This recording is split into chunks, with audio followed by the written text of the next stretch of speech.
Proyekto Helmo.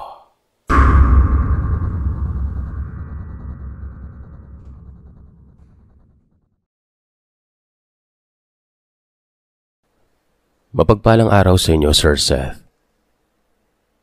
Tawagin niyo na lamang po ako sa pangalang Atong.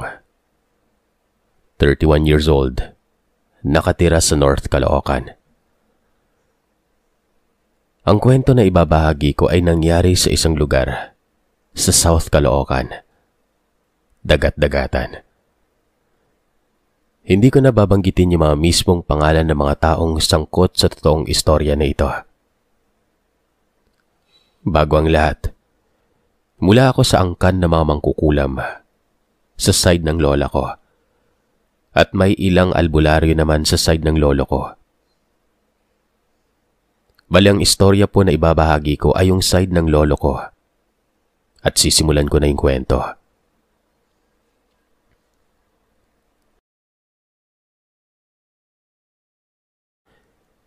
Hindi ko alam kung anong taon nagsimula ito.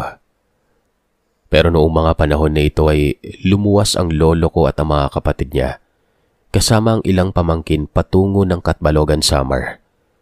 Doon po sa baryo ng kanilang angkan dahil sa fiesta doon.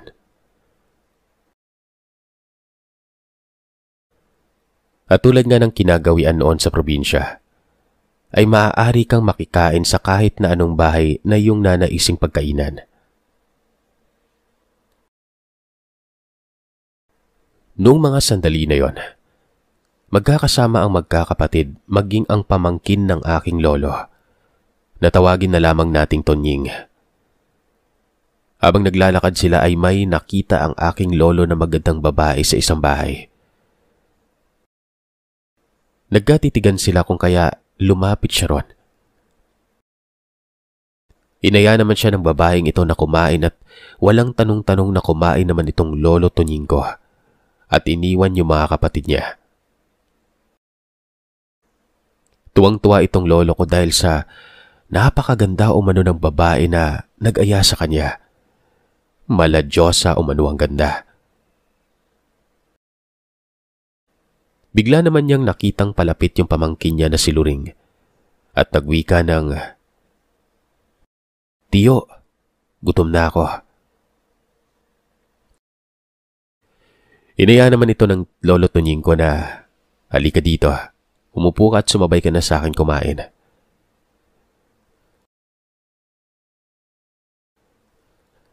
Wala silang kamalay-malay na dito na magsisimula ang mga nakakapangilabot na pangyayari sa buhay nila.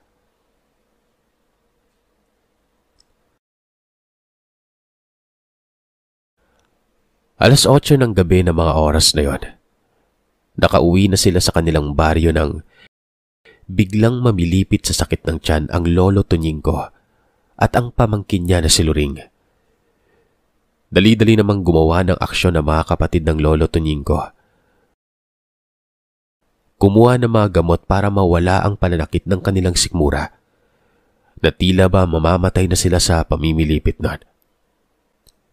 Nakatulog din naman ang magtiyuhin, dala ng sakit ng kanilang tiyan.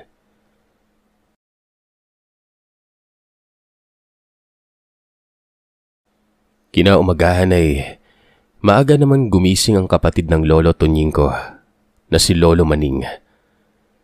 Si Lolo Maning ay ang sumunod na anak kay Lolo Tonying. Si Lolo Tonying kasi ang panganay.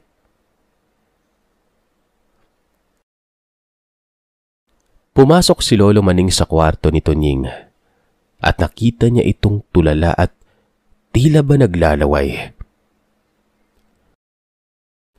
Maya-maya naman ay narinig ni Lolo Maning ang isa pa niyang kapatid na si Tia Alicia.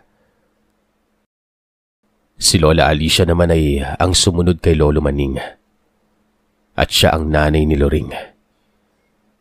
Sumisigaw ito at nagwiwikang, "Luring! Anong nangyayari sa'yo?" Kaya dali-dali namang tumakbo si Lolo Maning sa kwarto ng mag-ina. Naabutan niya na umiiyak si Alicia, habang tulala naman at naglalaway si Luring. Bigla namang napamura si Lolo Maning at sinabing,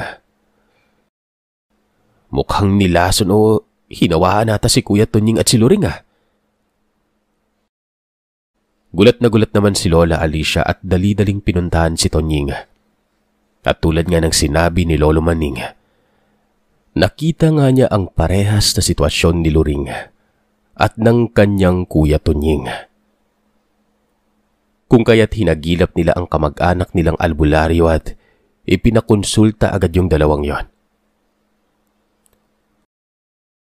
Pagkakita ng manggagamot sa dalawa, agad itong napakunot ng noo at nagwika ng, "Walang hiya! Kagabi pa ako gumagamot ng mga niyanggaw ah!" "Ano ka mo, Manong?" wika ni Lolo Maning. "Oo, kagabi pa. 3 yung dinala sa kubo ko kagabi na naagapan ko naman. Pare-pareho silang hinawaan. Mabuti na lang at naagapan ko at hindi pa lumipas ang ilang araw."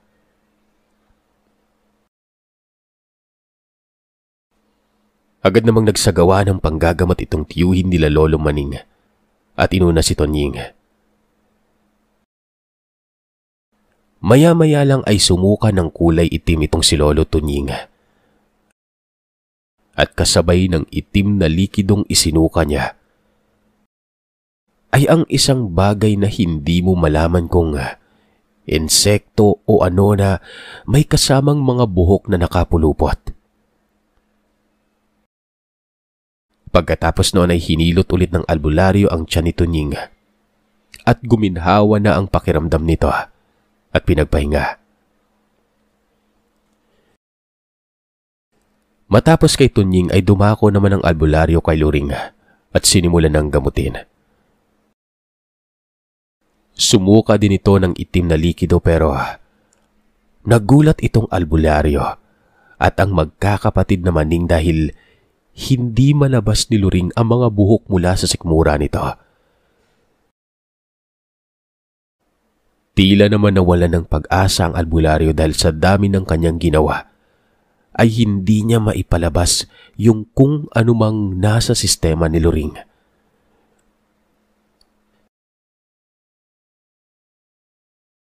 Napagod ang albularyo at piniling ipagpabukas na lamang ang gamutan dahil hindi na daw niya kaya na para na itong lantang gulay dala ng pagod at puyat nito.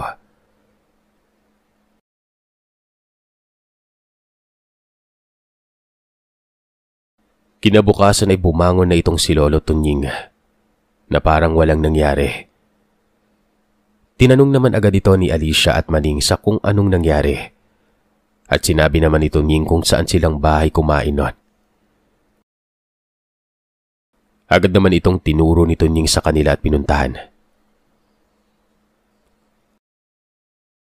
Pero nang makarating sila sa bahay na yon, hindi makita ni Tonying yung babae na nag-abot sa kanya ng pagkain, na ganon din kay Luring. Lumabas naman agad ang may-ari ng bahay at nagwika kung ano ang maipaglilingkod sa kanila. Hinanap naman ni Tonying yung babae na nakatitigan niya na nag-abot ng pagkain sa kanila ni Luring. Nasaan po yung anak niyo na magandang dalaga na nag-aya po sa akin kumain dito?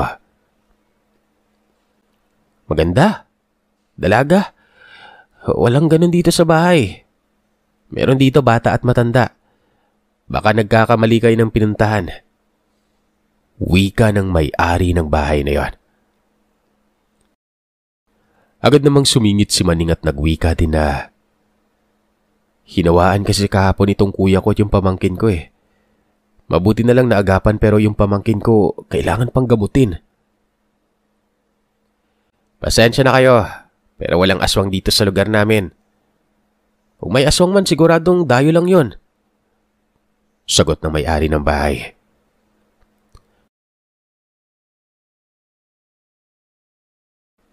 Sa madaling salita ay walang napala ang magkakapatid sa kanilang paghahanap, kung kaya't umuwi na lamang sila.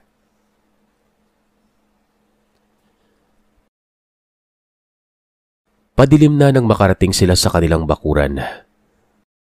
nang bigla silang sinalubong ni Alicia at umiiyak. "Kuya Tonying! Kuya Maning! Umalis si Loring! Hindi ko mapigilan dahil sobrang lakas!" Hinanap nila ito pero bigo silang makita si Loring.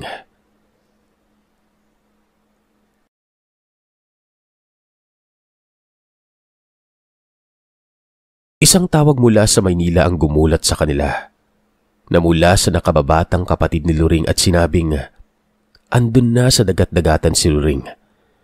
Kung kaya't dali-dali silang umuwi ng Maynila. At doon ay nakita nga nila si Loring na maputla na ang kulay ng balat.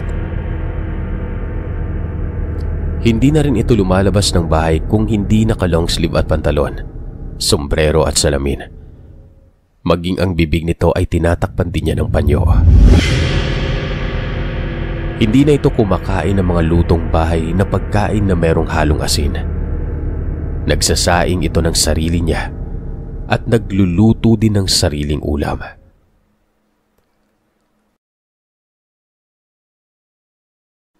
Ilang araw ang nakalipas ay dumating naman ang kapatid nila Tonying na si Lola Andrea, na isa ding albularya.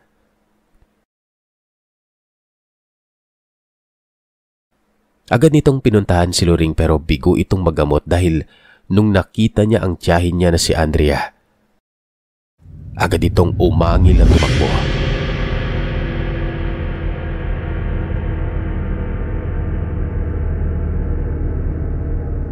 Magmula noon ay hindi na naman nila nakita si Loring. Fast forward tayo. Naalala niyo po yung tumawag sa kanila na kapatid ni Loring na nagbalita sa kanila na nasa Maynila na si Loring noon. Tawagin na lamang natin siyang Ulo.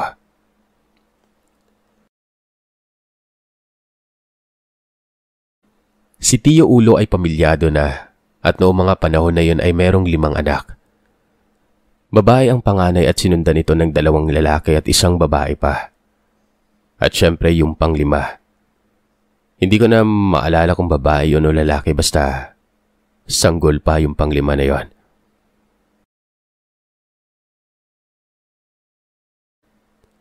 Si Tio Ulo ay nagtatrabaho at ang asawa naman niya ay naglalabada paminsan-minsan. Kung kaya't ang nag-aalaga ng sanggol nila ay yung panganay nila na si Apeng. Na tinutulungan naman ito ni Apong. Si Apong naman yung sumunod kay Apeng.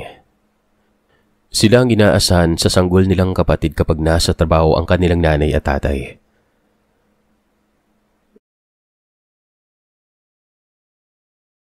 Isang hapon, nanonood ng TV ang magkakapatid habang inuugoy nila yung sanggol nilang kapatid sa duyan. Nakabukas lamang ang bintana nila dahil kampante sila. Wala naman kasing umaaswang sa kanila o umaakit na magnanakaw kahit madaling araw pa yan. Kaya tiwala sila noon.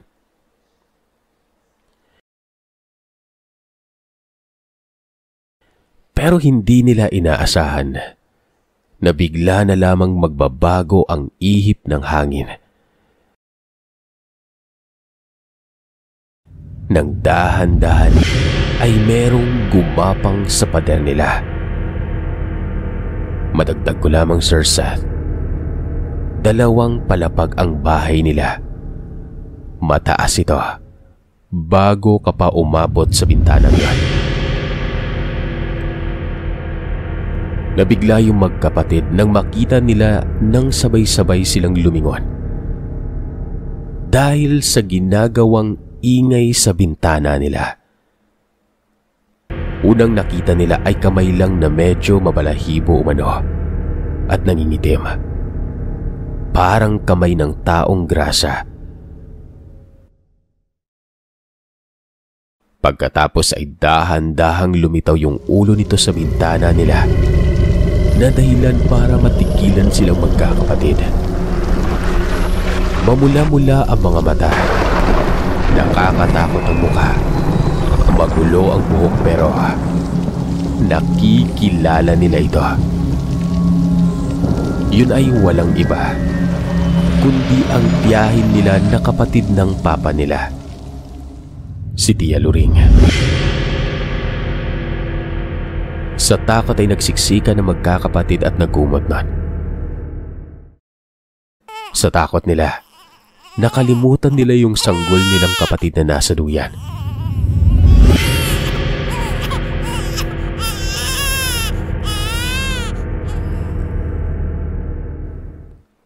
Dala din ng takot, Sir Seth. Nakatulog ang magkakapatid na ito.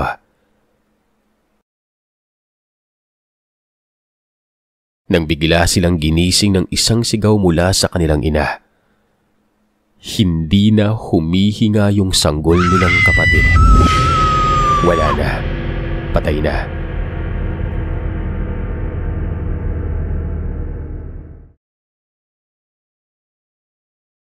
Pinagmumura sila ng magulang nila at pinalo nun sa sobrang galit. Halos hindi sila makapagsalitang magkakapatid dahil sa sindak pero naglakas loob itong panganay na si Apeng at sinabing si Tia Luring ang gumawa nun. Ganon din ang sinabi ni Apong. Sigaw ng sigaw na Tia Luring. Nasa bintana.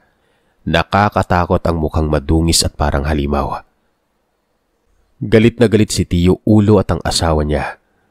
Ganon din ang nanay niya na si Alicia at ang magkakapatid na Tunying. Agad nilang pinaghahanap si Luring pero bigo silang matagpuan ito. Hanggang sa lumipas ang mga taon, parang nawala na lamang na parang bula si Luring.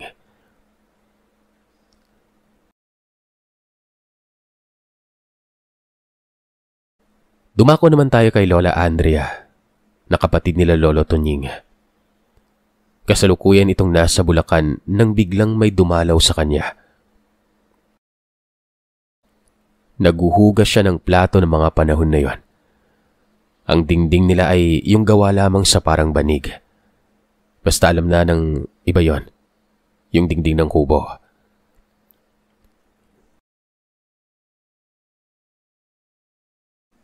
Isang gabi, matahimik, kakatapos lamang niyang kumain. Kasalukuyan nga siyang naghuhugas noon ng pinagkainan niya. Nang biglang may lumusot na 2 kamay sa harapan niya, na siyang bumutas ng dingding na gawa sa banig nun. Napakatulis umano ng mga kuko nito at napakahaba. Maitim ang kulay na medyo mapalahibo. Nahawakan ng nilalang na ito yung mga kamay ni Lola Andrea. Dahilan para magawa siya nitong sugatan ng malalim sa magkabilang kamay. Sa gitna ng pagbubuno nila ay naabot naman ni Lola Andrea yung panyo niya na punong-puno ng orasyon at inihampas na yun sa malahalimaw na mga kamay.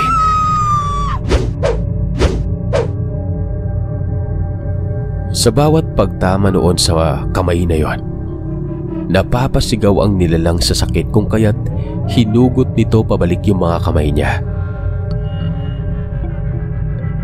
Nilabas naman ito at hinabol naman ni Lola Andrea. At nabigla siya sa nakita niya. Isa itong aswang.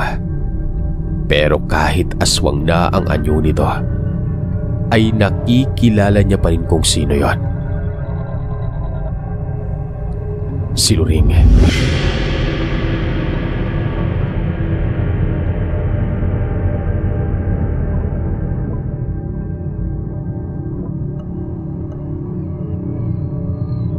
Matapos ang inkwentro na ito, ay wala na kaming naging balita kay Luring.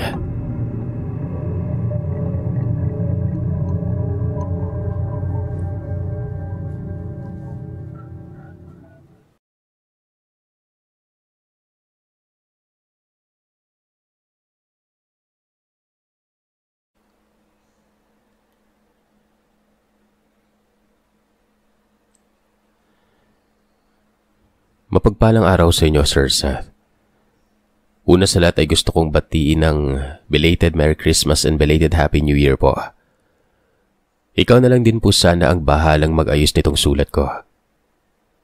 Sa totoo lang, wala talaga akong alam pagdating sa pagsusulat, lalo na't hindi rin po ako marunong sa mga gadgets na yan.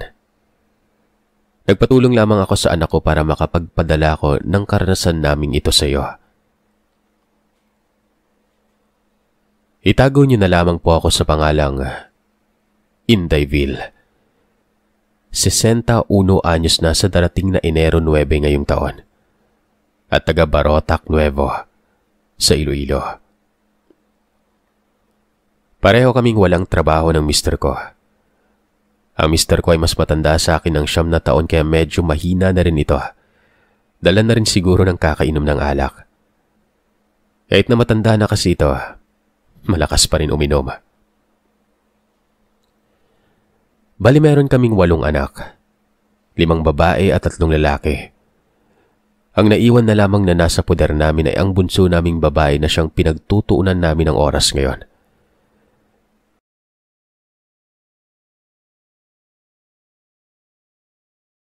Nag-aaral ito dito sa sekundarya, dito lamang din sa lugar namin.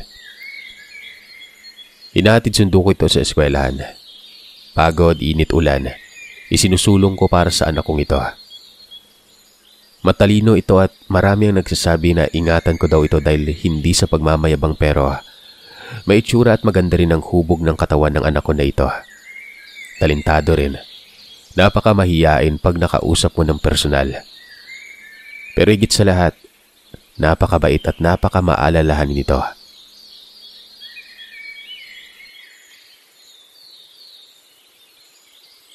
Mahilig din itong makinig sa mga kwento mo. Ginagawa niya pampatulog.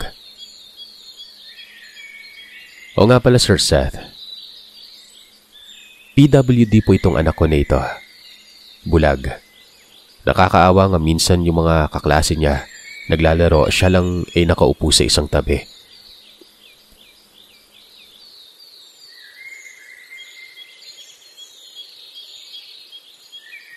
Bali ang karanasan namin ito, siguro nasa 8 o 9 na taong gulang pa lamang itong bunso namin.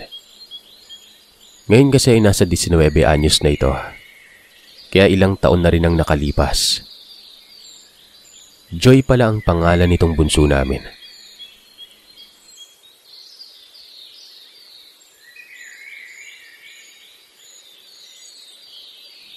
Noong mga panahong ito, buntis ang asawa ng pamangkin ko at ganun din ang isa naming kapitbahay. Nagtatrabaho kami noon sa kampo o tubuhan, Sir Seth. Balian kasi talaga ang kabuhayan dito hanggang ngayon.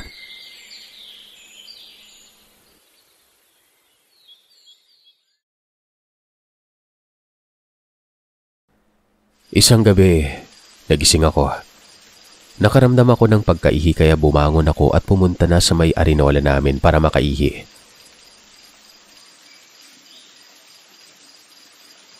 Maliit lamang ang bahay namin.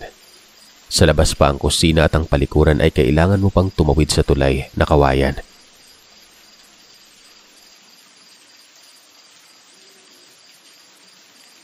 Bumalik na ako sa higaan nang may narinig akong parang taong naglalakad paikot sa bahay namin noon. Magsasalita na sana ako at tatawagin ko na sana yung mister ko dahil baka siya lamang yung nag-iikot-ikot at tinatakot lamang kami pero biglang hinawakan ng anak ko yung kamay ko. Nagsalita ito na, "Ma, huwag kang maingay. Baka masamang tao yan." Nagulat ako gawa ng hindi pa pala tulog itong anak ko. Nakikiramdam din pala ito. "Ngaaway ka pa nagtulog? Huwag pag-alis si papa mo?" Sabi ko, "Hindi ka pa pala natutulog. Wala pa ba papa mo?" Sumagot ito na wala pa. Yung ate lamang umano niya umuwi kanina.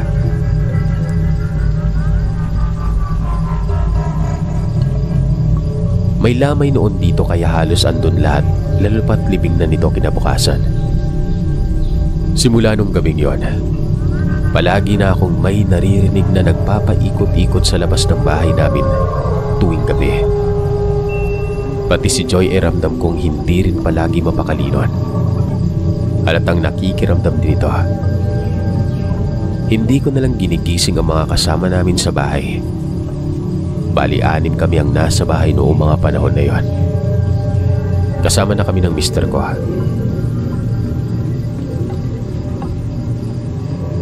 Ang malala, Sir Seth, ay tulog mantika yung mga ito kapag hinahayaan ko lang. Si Joy naman, yumakap na sa akin at maya-maya ay nakatulog na rin ito. Ako naman ay patuloy na nakikiramdam.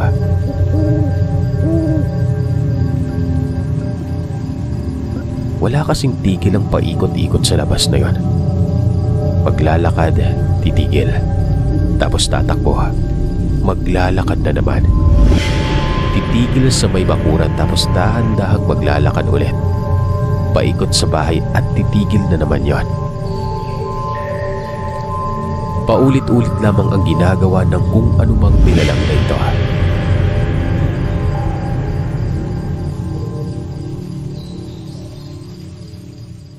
Kinabukasan, naganda na kami ng mister ko at ang asawa ng anak ko para magtrabaho. Iniwan ko na lamang si Joy sa mga ate nito. Pagdating namin sa may labasan ay naroroon na yung mga kasama namin, pati na din yung jeep na maghahatid sa mga trabador. Sabi nila ay kailangan daw maaga kami dahil malayo-layo daw ang lugar kung saan kami magtatrabaho. Sa kabilang bayan pa daw.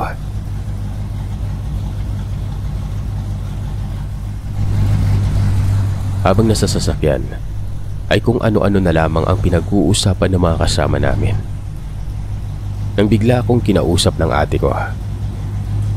Magkalapit lamang ang mga bahay namin kaso nga lang, dati yung bahay namin tawid muna sa maliit na ilog.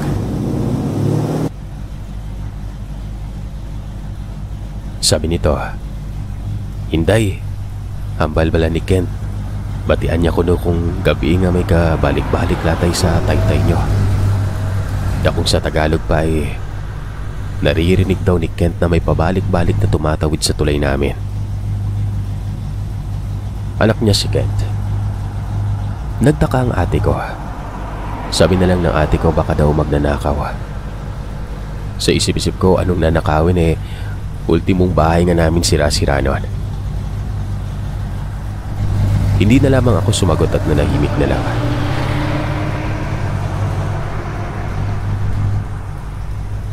Maya-maya pa ay nakarating na kami sa aming destinasyon. Nagsimula na magtrabaho.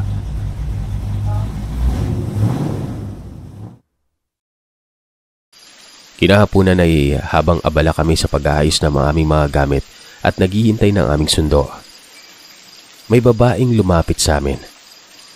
Hindi pa naman ito matanda. Mga nasa 50 pa lamang ang edad nito.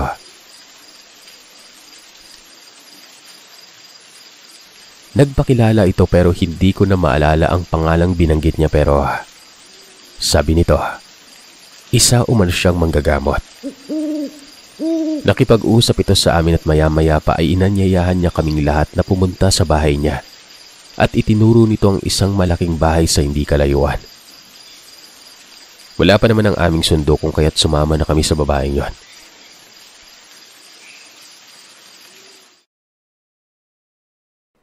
Bago kami makarating sa bahay niya, may madadaanan kaming tindahan.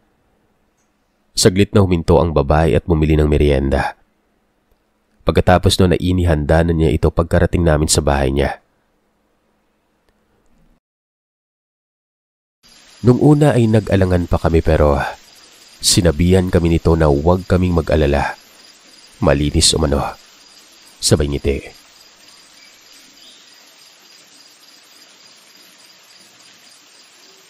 Itinuro nito si Moymoy, ang asawa ng anak ko. At nagulat kaming lahat sa sunod niyang sinabi. Buntis ang asawa mo, di ba? Huwag mo siyang pagsuotin ng puti ha. Nako grabe. Ang babata pa ng 3 mga buntis sa lugar niyo. Nagkatinginan kaming lahat kung paano niya nalamang may buntis sa lugar namin. Ang tinutukoy niyang buntis ay yung kapitbahay namin at ang asawa ng pamangkin ko. Pero ang nakapagtataka, paano niya nasabing pati ang anak ko buntis nun?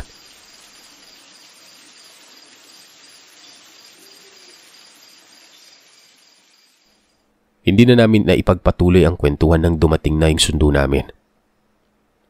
Nung pauwi pa kami ay tinanong ko si Moymoy kung buntis si Ann pero ang sabi niya, hindi naman umano. Wala naman daw nabanggit yung asawa nito sa kanya.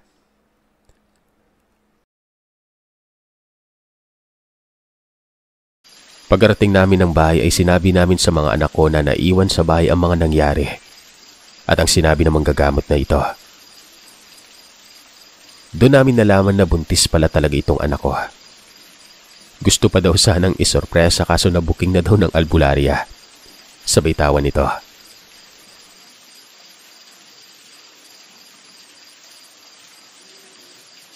Kinagabihan, dahil siguro sa pagod kaya napasarap ang aming tulog.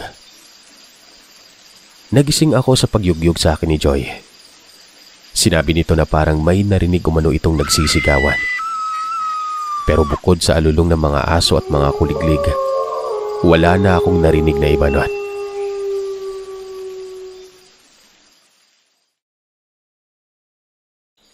Kinaumagahan, kumalat ang balitang inaswang daw ang buntis naming kapitbahay.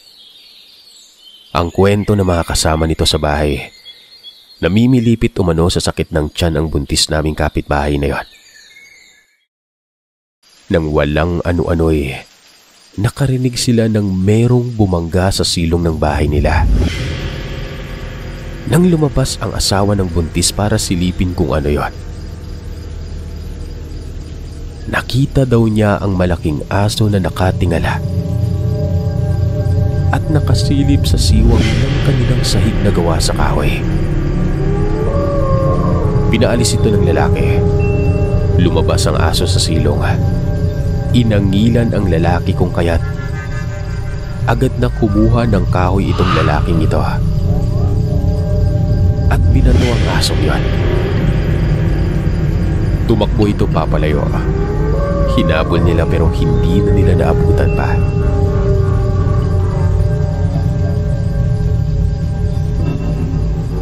Pagkatapos ng pangyayari na yon, bigla na lamang lumapit sa amin ang aming matandang kabaryo. Nagtanong ito kung ano daw ang nangyari. Pero napansin namin, Sir Seth, may benda o tali ito sa paa, kung saan banda tinamaan ng kahoy ang malaking aso na binato noong nakaraang gabi. Palagi namin itong nakikita at wala pa naman kahapon yung tali niya sa paa pero hindi na lamang din kami umimik. Ang matandang yon ang sinasabing aswang sa baryo namin at kamag-anak din ito ang kapitbahay naming buntis.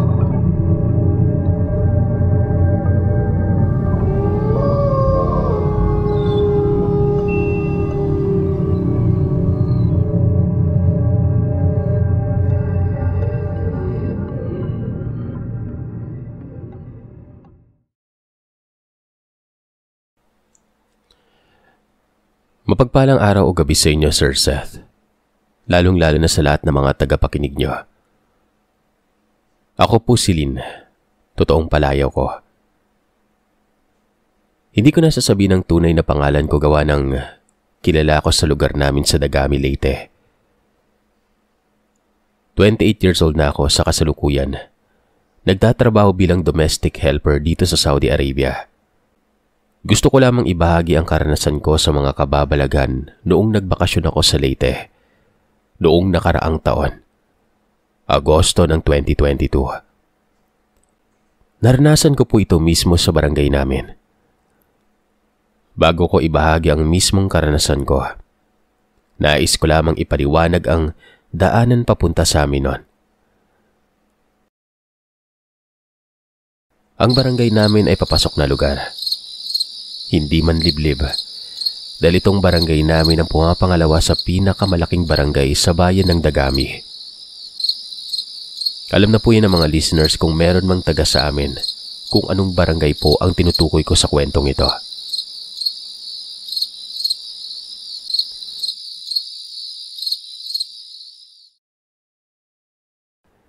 Tulad ng ibang kwento, gusto ko lamang magbahagi ng karanasan sa mga kababalagan. At wala akong balak na siraan ng sino man o lugar sa kwentong ito.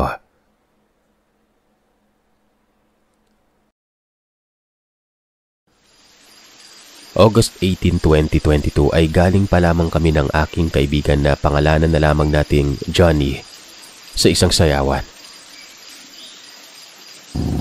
Pauwi na kami nito sakay ng kanyang motor. Bali, inihatid niya na lamang ako nito. Si Johnny kasi ay nakatira mismo sa bayan. Ako naman ay nasa barangay.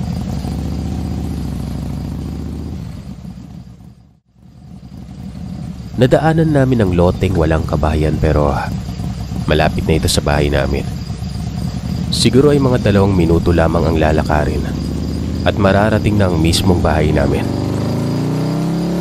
Bali, ang loteng ito ay maraming kapunuan na malalaki at matataas sa mga damo. Private property ito kaya hindi na isasali ng barangay sa paglilinis kaya mas mataas pa sa tao ang taas ng mga damong yon.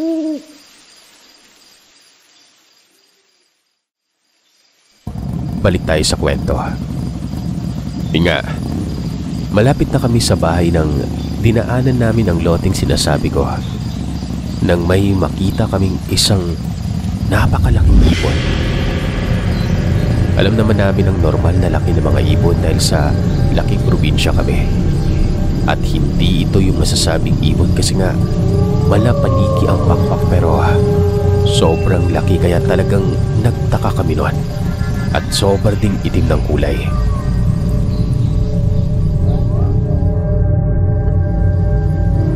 Napahinto kami at nagtanungan kung nakita niya ba yung ibon na nakita ko.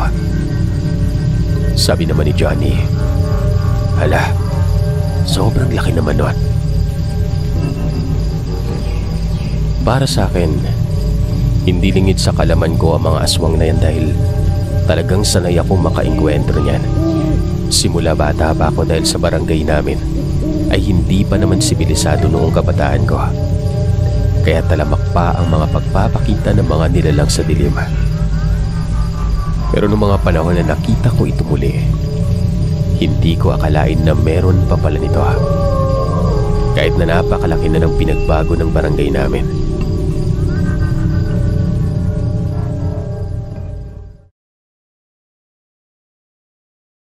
Asinsado na talaga. Hindi tulad noon na kahit motor ay minsanan lamang ang meron sa lugar. Yung tipong mga may kaya lamang sa buhay ang merong mga ganong sasakyan. Hindi tulad ngayon na kahit mga kabataan meron ng motor at mga high-tech pa. Kaya nagtaka ko kung bakit meron namang mga ganong nilalang ngayong panahon. Nasabi na lamang ni Johnny na nako, nalitatan ng dating. Kasi madaling araw na sursat at parang napadaan pa ata sa aming lugar ang nilalang na yon.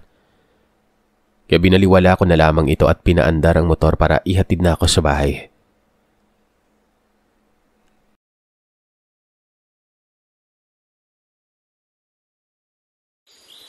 Pagkaumaga, nabalitaan na lamang namin na namatay na pala yung dating kapitan namin.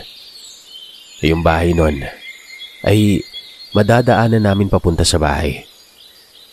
Bali 5 kabahayan muna ang madadaanan bago sa amin. Kumbaga, yung loteng walang nakatayong bahay, napapagitnaan ng 5 bahay yon.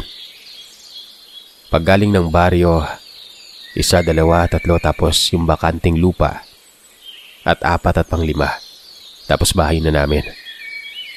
Hirap pag-explain. Sorry mga kagiliw.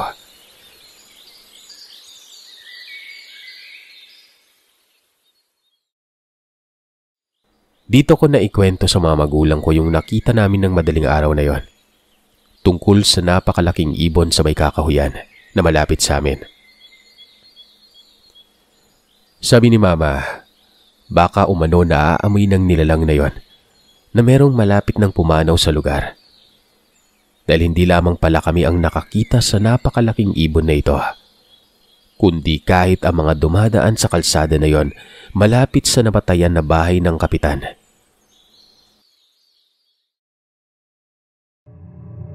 Minsan ibon, minsan ay may nakikita silang malaking itim na aso na palibot-libot sa bahay nila na ang akala ng mga taong napapadaan ay pagmamay-ari ng aming dating kapitan. Kaya hinahayaan na lamang ito pero nang ikinwento na ito kila Mama, Doon na patunayan na may nang aaswang nga sa may sakit ng kapitan na yon. Hanggang sa pumanaw na lamang ito. At nalaman ko rin na buntis palang asawa ng pinsan ko na kapitbahay lang din mismo namin. Kaya talagang nagpapasarap ang nilalang na yon. May buntis na, may sakit pa.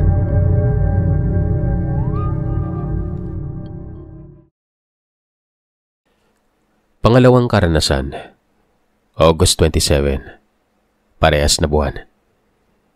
Ilang linggo lang ang nakalipas nang maranasan ko naman ito. Isang umaga. Dahil sa dito naman sa abroad ay hindi ako makapagpaaraw dahil sa gabi kami laging lumalabas ng mga amo ko para mamasyal. Alam ito ng mga OFW pag sa Saudi. Relate na relate ang ibang mga kasambahay dyan na gabi lamang nakakalabas at minsan lang makatikim ng araw. Kaya naman sinulit ko noong makapagbakasyon ako na palaging nagja-jogging tuwing umaga at makapagpaaraw na rin.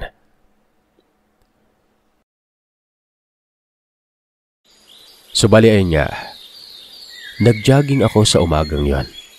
Patungong Karatig Barangay dahil sa puro simentado naman na ang mga kakalsadahan. Kaya masarap talaga yung magtatatakbo. At isa pa is sariwa ang hangin. Puro palayan ang madadaanan doon.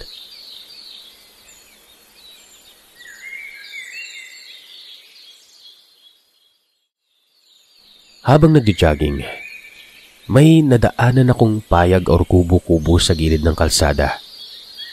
At malapit lamang din ito sa palayan. Alam niyo yung parang kamalig o pahingahan ng mga magsasaka. Yung mga kubo na ito. Ganun siya. May nakita akong medyo may edad na lalaki doon na nakaupo. Nagpapahinga. Sakto lamang ang pangangatawan nito at medyo may katangkaran din. May mga puti na rin ang buhok. Malalaki ang mga mata dahil habang papalapit ako, talagang tinitigan ko siya.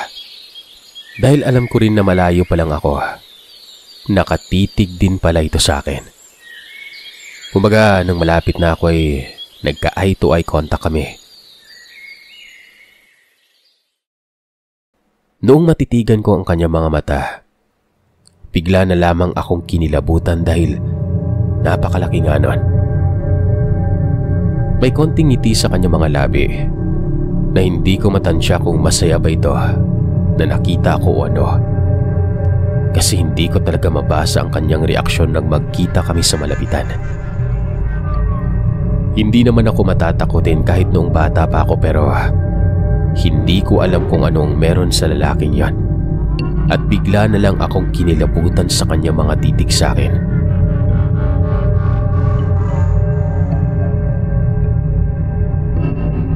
Kaya itinuloy ko na lamang talaga ang pagja-jogging ko at dinaanan ko na lamang ang mga tiyuhin ko sa Karatig Barangay. Nangamusta na rin ako dahil 5 taon din kaming hindi nakita noon.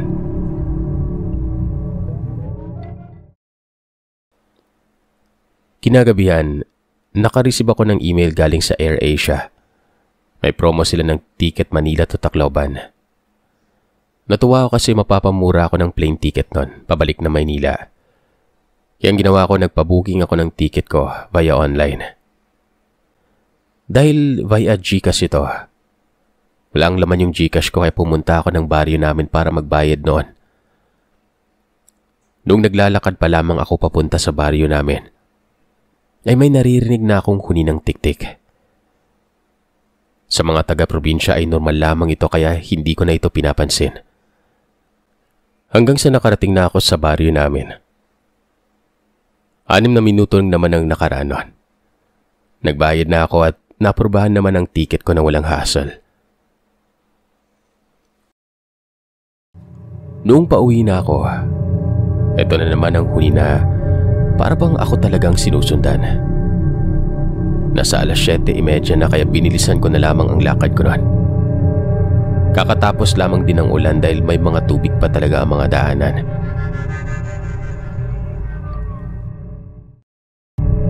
Pagkarating ko sa bahay, ewan ko ba, hindi naman ako sanay na matulog ng maaga dahil nasanay ako dito sa abroad na madaling araw na talaga ang tulog kaya naman nagtataka ako dahil sa kauna-unahang beses noon Simula nung dumating ako sa amin, yun lang talaga yung oras na nakatulog ako na maaga.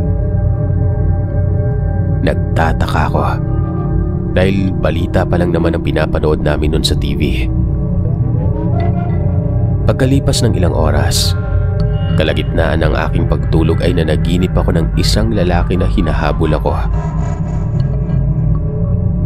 Sa mga tagapakinig ay wala namang problema sa hinahabol lamang, no, pero habang tumatagal ang habulan namin sa panaginip ko, nag-iiba na ang itsura ng lalaking yon.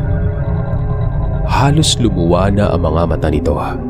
Naglalaway na akala mo ay asong nauulol na humahabol sa akin. Grabe ang sigaw ko sa panaginip kong yun, pero parang hindi ako makatakbo ng mabilis. Hingal na hingal ako.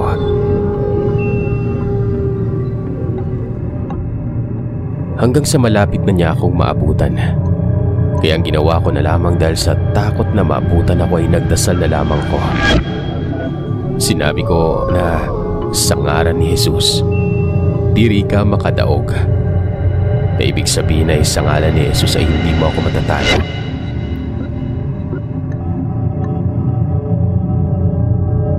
Hanggang sa ginising na lamang ako ng aking ama. Tinanong niya kung anong nangyari sa akin, kung bakit ako umungol nun. Alam mo yung kahit sabihin na natin na panaginip lang, pero sobrang pagod at napakalalim ng paghinga ko. Akala ko talaga ay nakipaglaban ako sa totoong buhay. Grabe din yung pawis ko kahit natutok naman yung electric fan sa may paanan ko nun.